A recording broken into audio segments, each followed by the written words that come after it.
So a couple of years ago, or a year ago, the Washington Physicians for Social Responsibility was bringing Helen Caldicott from Australia here.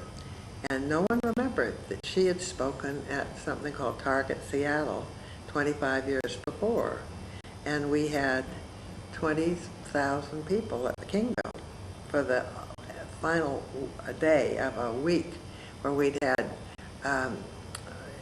seminars and all kinds of things.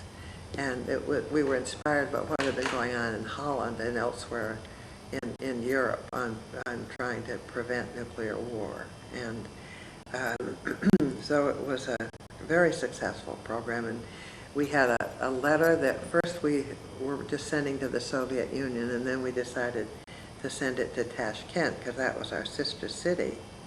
And we got 42,000 signatures on this letter.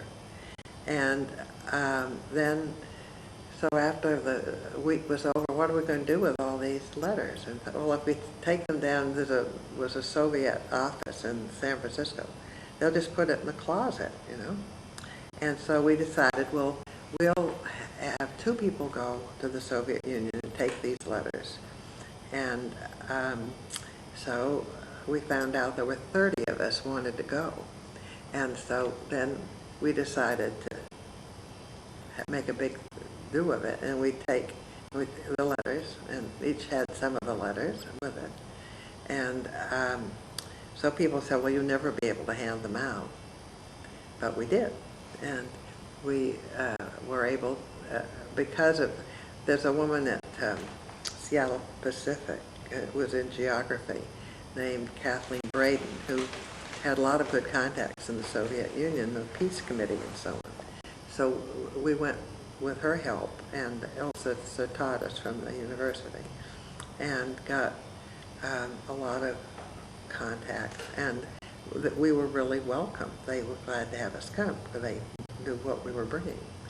And so we were well treated in Moscow, and we went to Samarkand. We had a good time there, and then we went to Tashkent, and the mayor let us pass things out in his office, and we were able to pass them out in the subway and in the park. And sometimes people thought we were doing something wrong. You know, they tried to stop us, but then somebody would explain to them this was okay. And so I have a picture of a letter that I had signed by my neighbors here. And a German woman was reading it and translating it into Uzbek. We didn't have the sense to have it written in Uzbek. We had it in Russian and English. So the German woman knew Russian, and she knew Uzbek, so she translated it.